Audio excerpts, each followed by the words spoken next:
So, welcome, Jonathan. Welcome, Todd. Compassion. Yeah. I didn't hear you. What came up around compassion? Compassion. Opening the door to compassion through self-love. Yeah.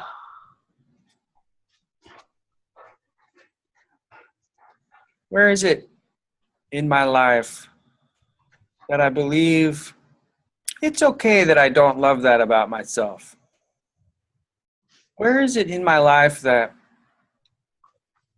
I believe there's something that must be removed, cleaned, healed, or repaired, and then I can love myself?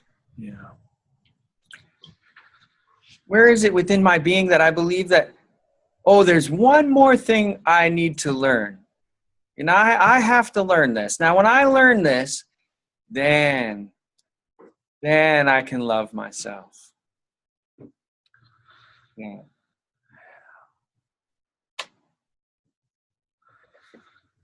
Yeah. More of the illusion. That all those conditions that we place upon love in a big way. And when I hear you speaking of that, I think about an Alan Watts talk that I've heard, and he says about how Christianity is institutionalized guilt. And he says, look at Catholicism, that you go for, excuse me a moment, Uma wants out. Go ahead. And kept getting you scratching at the doors there. I was having that feeling a challenge maintaining my focus, so my apologies. With Catholicism, that you go to confession, and that, you've committed, he says, maybe you've committed a murder or fornicated around or robbed a bank. He says, you go in and the priest says to you, well, you've sinned very grievously, do 3 Hail Marys and, place $10 in the collection plate and, and you'll be just fine. He says, but you yourself, that you're going to do it all over again. There's nothing there in the teaching, there's talk of forgiveness, yet in what way we apply it to ourselves wholly and fully is really left out. And to me, it's left hanging there for that beautiful means of control that it is, when we always think that we maybe have done something wrong. And that really holds us back from that self-love. Yes. And to me, creates those scenarios that you're talking about, like, well, as soon as I get this cleared up, then I can really address this. And, as soon as I, learn that one more thing, or, I think of a friend of mine who I've heard say, you can't speak about anything or be considered a leader in your field until you're in the top 5 percentile. All of these conditions that have to be met, that we feel that we fall short of. And, that keeps us so small, and that it withholds that self-love, and then we are without that compassion. Yeah. What was coming up for me was a little more around compassion towards others, as opposed to compassion to the self, and that's really where it all begins.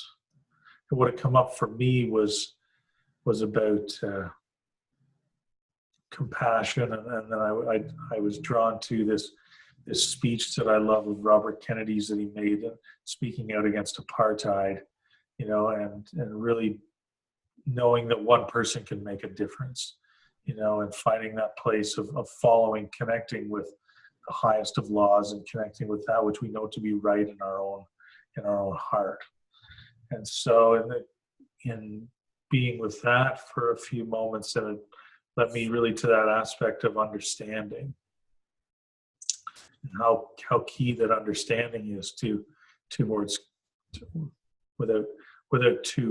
how key understanding is with compassion. Yeah. And how that understanding, that essentially that being able to put yourself in somebody else's shoes. I feel the lack of compassion often stems from a feeling of separateness, that can come from feelings of being in competition with others, or just seeing, as Alan Watts also says, that it's a relative world we live in, this physical world. We don't know the front of us without the back of us. We don't know the floor, walking without talking about walking on a floor. We don't know black without white. We don't know good without bad.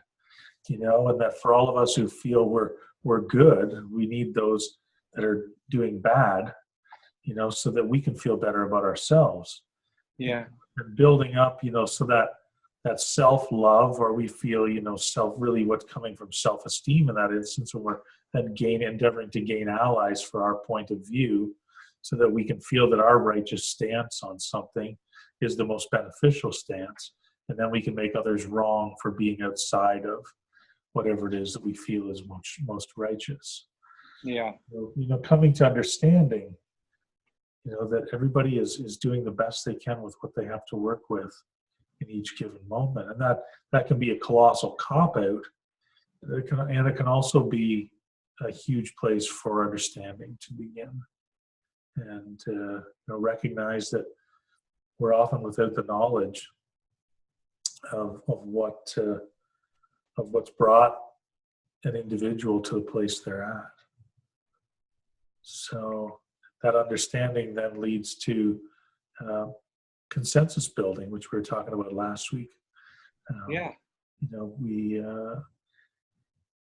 and you brought up the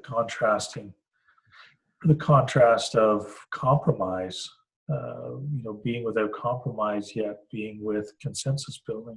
Compromise, you're giving up something, or releasing something that you felt that you had before in order to find a way of peace and harmony, or align with a way of peace and harmony.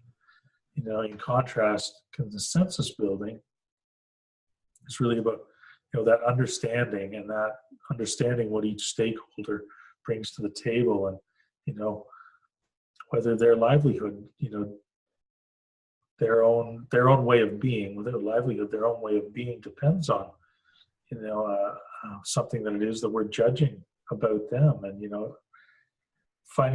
coming to that place of knowing that again, they're doing the best they can with what they have to work with in any given moment. That one has helped me to really come back to center, when I find myself in judgment or lack of compassion towards someone else. So those are some of the things that came up for me. I really like the aspect of the compassion within, and that's self-love. Yeah, I really see it as, for everything that I've learned to love through about myself, I can genuinely love through another. When I see that my family members are free of blame for what was given to me in my life, maybe it be a harsh hand or an overwhelming victim behaviorhood, that they as well received this from their family, that these things have been passed down unconsciously, without desire of harm, but through a way of being, and a way of unknown being. And so that relieves me of blame and relieves me of judgment about it. And then personally, I turn it around and say, well, I get to be the champion. For I now see that this way of being is a choice. And rather than choosing to continue this line, I choose a way new. And I send love right up the family tree, right to the peak of it, as far as it goes, all the way to the end of the roots, to the top of the branches. A total, complete love about these issues, for it is without the desire of harm that they are being passed along. It is simply through unconscious being. And so therefore, there isn't any judgment to hang on to regarding that in my family. So I completely release it, right? And then I fall into love with them. And I see that they have struggled to have children, even though they had these pains. And even though they lost their temper, they still struggled to send love to their children and to be involved with their neighbors, to live this way of life, to live this life, right? So then I embrace it within myself, I embrace it within my family, and I go out on the street and I say, well, look, there it is again. And those who are in my midst are in the same place. And there isn't any reason for me to blame or judge them either. For they're all dealing with the same soup and mire that was passed down to them, that was passed down to me. And then I flip it over. And there isn't anyone to congratulate for being special. There isn't anyone to pin a ribbon on. There isn't anyone to say is above and prettier than anyone else. There isn't any beauty on any person out there. The beauty comes right out of this eyeball and gets painted, shined onto whatever I choose to shine that beauty onto and revel in it.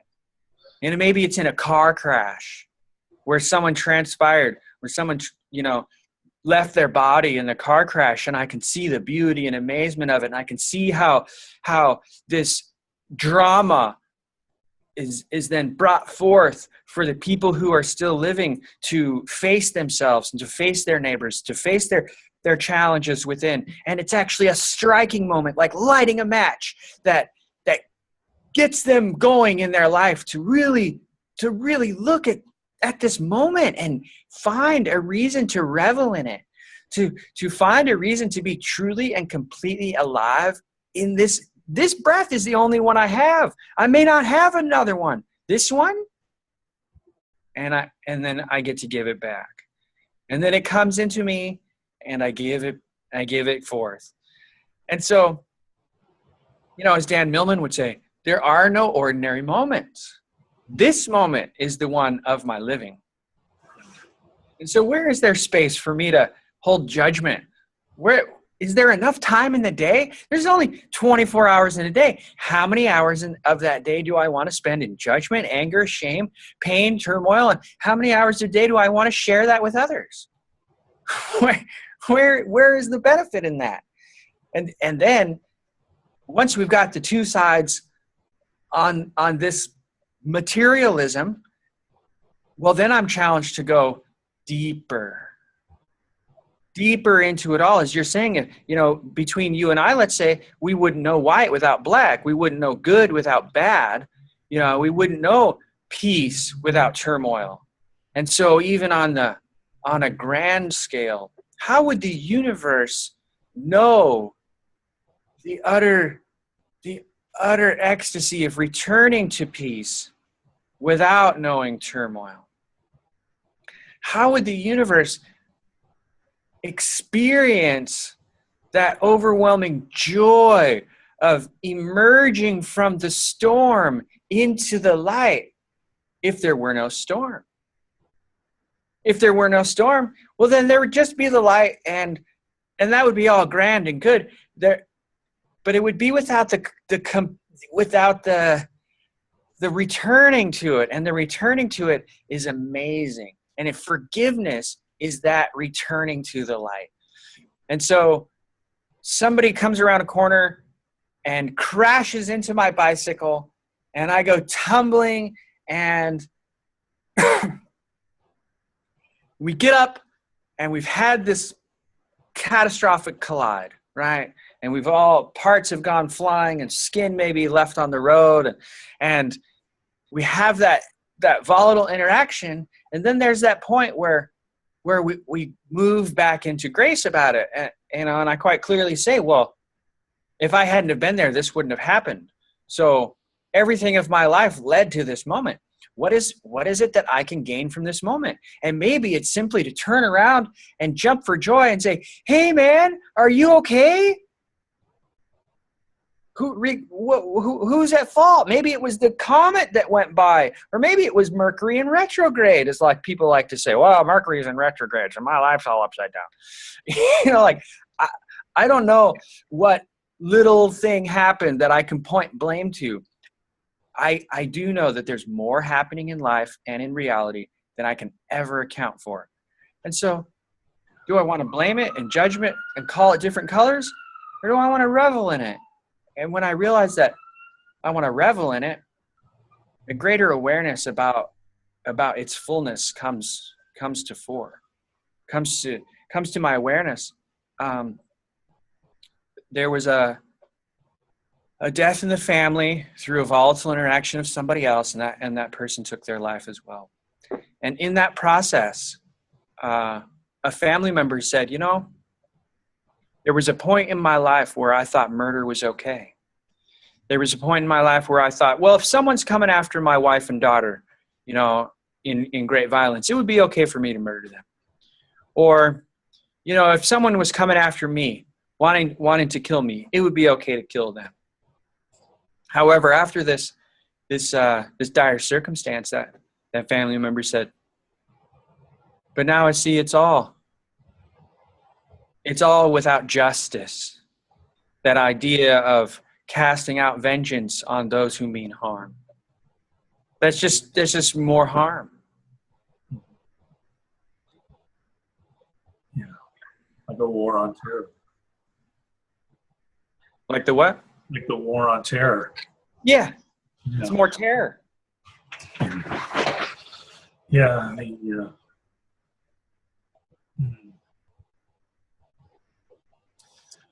Yeah, we were talking before we started recording about the Ten Commandments, and the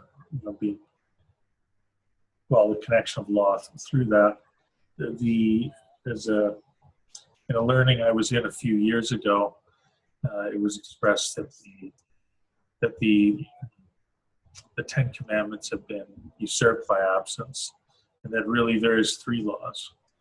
That it is love mercy, do justly, walk humbly. And I feel when we apply those three, love mercy, do justly, walk humbly, then a natural symptom of those, if you please, is compassion. Compassion and understanding for self first, and then flowing that out.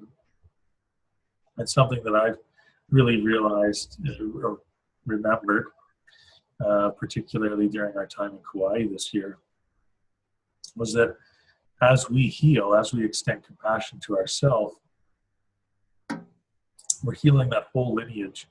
You were speaking about earlier. This has been transferred to us, through our parents, through their parents, through their parents, through their parents.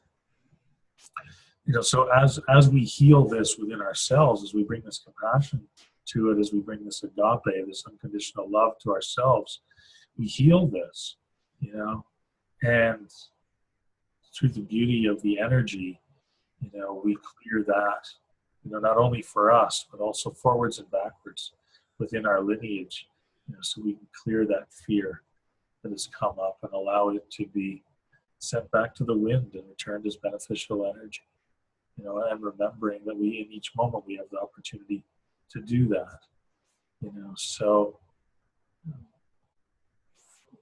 it comes up, to, remind us that these, what can seem like these small, insignificant acts, are really very important, that we may have selfishly thought that it was only about us, yet we're all part of the one. And so it's not just about us, it's about everyone, particularly those that we're most connected with. Yes. And to me, the compassion, the feelings of compassion that come up, fill me up in moments like that, of understanding the beauty of healing and how it spreads out like that ripple, and touches everyone who's connected with it. Yeah, I noticed that when I come to a point of forgiveness about an issue, that there is something that happens, and I feel it when I truly, greatly get to that point of, I guess, love or ease or grace about an issue, that there is a feeling of release. There is a vibrational change within my body. I feel it. There's something that happens when I really come to that point of forgiving, that in all like every dimension, like all around it, all the whole picture of it, forgiving myself for holding judgment, forgiving, let's say the person for slapping me in the face, forgiving, whatever led to the circumstance occurring. When I truly come into that position of forgiveness about it, and I'm totally and completely free about it, this vibration shifts in my body. And the way that vibration works, being that this is a bag of water with electrical impulses running through it, then when my vibration shifts, that's on a frequency, just like we would change a radio channel. And I can feel it. I feel that radio channel all the way through existence has a clear signal. Yeah. And it goes right through the radio waves of that channel and every single other scrap of humanity and reality and universality that has that channel running through it, has a clearer channel. Just one less little blip in it. Oh, that little piece of statics. It affects everyone. When I have a vibration running through me, which I do all the time, everything in reality is being touched by that vibration. As we know, we send radio waves out. Let's see, I'm broadcasting television from Cincinnati, Ohio, but that's going out into the universe from the point of its beginning, completely, forever. We know it. Where does it stop? Where does a vibration stop? Sooner or later, its energy ripples into everything that it touches. And can we say, where does an energy end? Where does it? Because it seems to me that there isn't, that the energy just continues on through and becomes part of everything else that's happening. And that's the same with every brainwave that's emanating out of my brain, every heartbeat. I know that when I open myself to love, I feel it through every fiber of my being. I can feel my skin open. I can feel my muscles relax. I can feel my face soften. And that's sending out vibration. And it goes into everything. And so when I come to forgiveness, all are forgiven in that way. When I come to forgiveness with myself, that is the door of compassion. Mm-hmm. And everyone who I meet, who has that radio channel playing, that page open, that they are forgiven as well. Mm-hmm. And we don't have to talk about it. It doesn't have to be laid on the table. People don't have to pull out their ace of spades and say, "Oh, I've got my ace of spades." It's just there already. Yeah. You walk past a person, they're tuned to 98.5 and I'm tuned to 98.5 and we're vibing on the same page. Well, this 98.5 has been cleaned up a little bit, so that 98.5 is too. Yeah. And there isn't any stopping it. Yeah.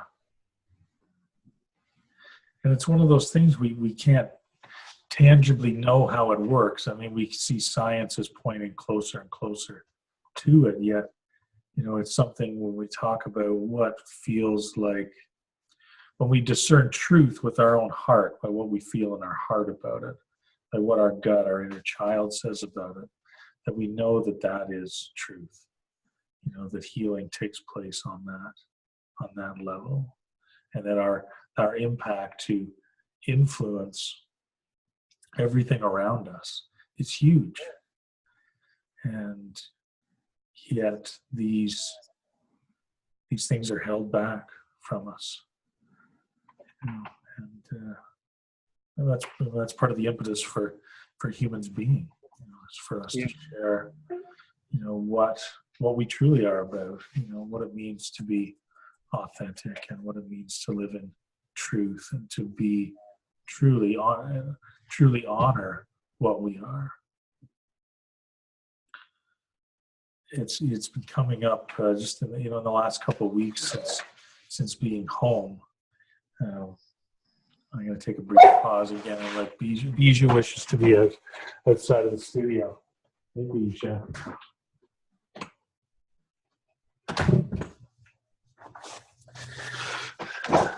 Thank you all for your patience. Let me come back to that.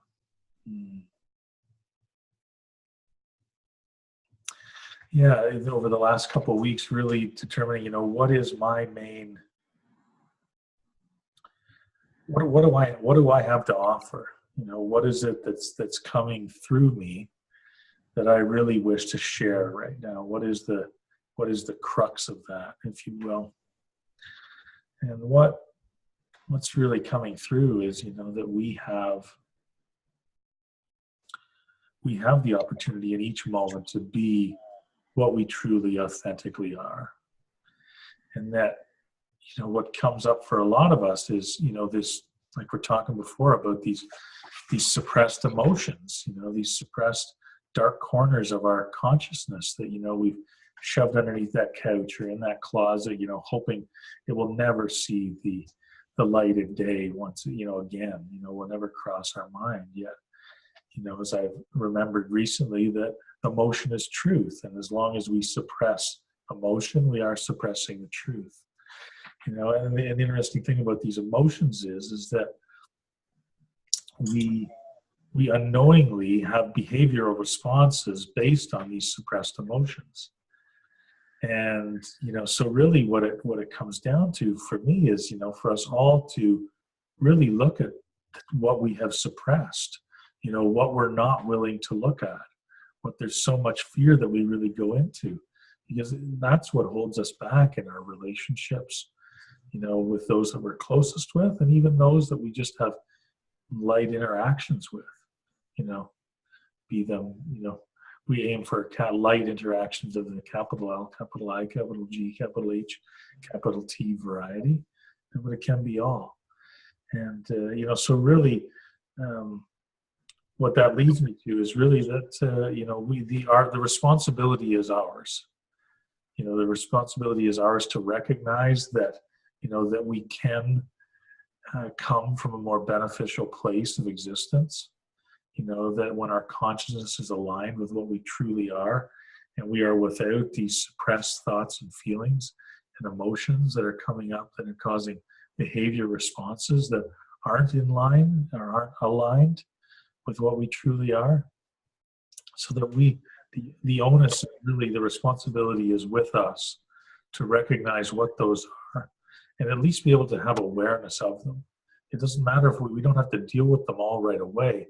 Just have an awareness and a willingness to move into those spaces of recognizing, what causes us fear? What are places that we don't wish to go to? And then that gives us a place to start, and then there's that ripple going forth, and as we begin to send out more and more ripples, they begin to build, and our vibration begins to build, and we heal, and we encourage others to heal. We are that example of healing and letting go and moving through that. And that comes from sharing, what is the greatest way we can influence others is by being that example, and by offering that which we are in a free and open way, so that people can truly learn from our own example. And I think we touched on this a little bit in the last podcast in Kauai, but just about vulnerability, allowing ourselves to be vulnerable really opens us up to bringing in that awareness of what we can let go of. And so, to me, that really, me thinking about these things or feeling into these spaces really aligns with that compassion for self, allowing that self-love to come from there, because all of these emotional things that we've pushed away are that which really hold us back from self-love. So, if I can say one thing that, that's really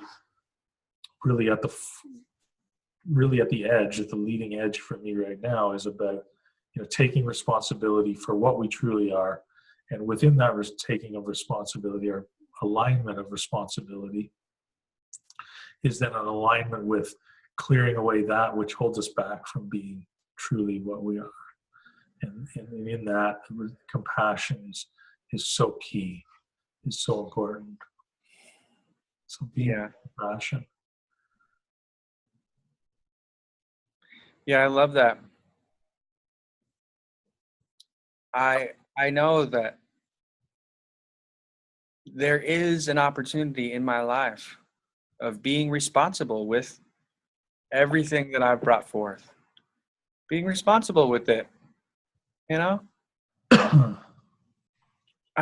have experienced so many times in life where, you know what, I just don't want to forgive that right now. It feels so righteous that I've held such great judgment against it. That's wrong, and we're just going to hold that little trophy on the shelf. This is what wrong behavior looks like, and I know that if I keep it there, then I can go out and I can help people with it, and I can go out and help people with their wrong behavior too. And so I just want to let it stay there, and then I will know what it looks like so clearly that I can go out and help others with it. And every time I see it rear its ugly head, I can go over there and say, hey, brother, you need help with this. That I'm going to help you with this. Yeah. And that goes over beautifully. Oh, yeah. Yeah. My friends and neighbors are very receptive to being told what they need help with. Yeah. A little sarcasm there for those who are not picking it up. But, and that's the thing. It's like people say, no, that hurt me. And I want to be angry at it. I feel powerful being angry at that, whatever it is, and so that whole process, people feed on it. We feed on that righteousness that I'm right, that I'm right, and that's wrong, and that's good. That I know that that's wrong, and that I'm right, and people pump themselves up. I've pumped myself up over it, and said, no. I want to hate that. I want to call that thing bad. I want to hurt it back, just like it hurt me. And so it's like, well, someone called me a name once, yet I carry that circumstance for how many years? And is that equitable? Is that justice? Like someone says, well, you're a bastard, and expresses all this idea toward me. And so then for 10 years later, I'm calling them a bastard back every time I think about it. It's like, is that equitable? Is that an equal balance? In the mind, it's like, oh no, I'm right for holding this against them, and this is happening in my day too. I have people that have treated me a certain way, and I feel that that's unjust. And here I am carrying it around, and myself says, hey, you want to just love them? Like, no, they were rude to me, and they were mean to me, and they didn't honor me, and they didn't respect me, and so so piss on them, like, hey, myself's like, okay, we'll revisit this in a couple days. So do you think you might see yourself in them? Do you think you might be able to look deeper into their process and deeper into their hearts and love the truth of their being, or is the poster that they put out on the wall the big deal? You know, come on, Jonathan. Where is it that you really want to be? Where do I really want to be? Who do I really want to be? Do I want to be the one who's carrying around hardship? Because that just makes my day hard. Do I want to be free in it? Yeah. Yeah. Yeah, another Wayne Dyer is, would you rather be happy or would you rather be right? Oh. Shoot. Which So to me, would you rather be in joy or would you rather be righteous? Yeah. So I vote joy. I vote joy as well. Awesome, brother. Well, it feels like I think we're at about our 45-minute mark. Are there any? Yeah. What else comes up for you to bring this to completion? Well, I must say that I'm very thankful for this life. Tomorrow I have a birthday, and I will be celebrating that completion and beginning. I still have some personal issues between some friends of mine to face, and the question is, how much do I want to love myself through it? You know, how deeply am I willing to love myself, and how deeply am I willing to love others? Know that we love you, brother, and we see your magnificence. Thank you. So As do I. The magnificence that shines in the heart of everyone. Exactly. We're all amazing. We're all. Yeah. So be with that all and know we love you. Know you are amazing. Thank you, and share the love with the rest of the family and Lindsay, and go in your day. Thank you. Happy birthday, brother. Thank you. A joyous day, celebrating your amazing one. Aloha. Aloha.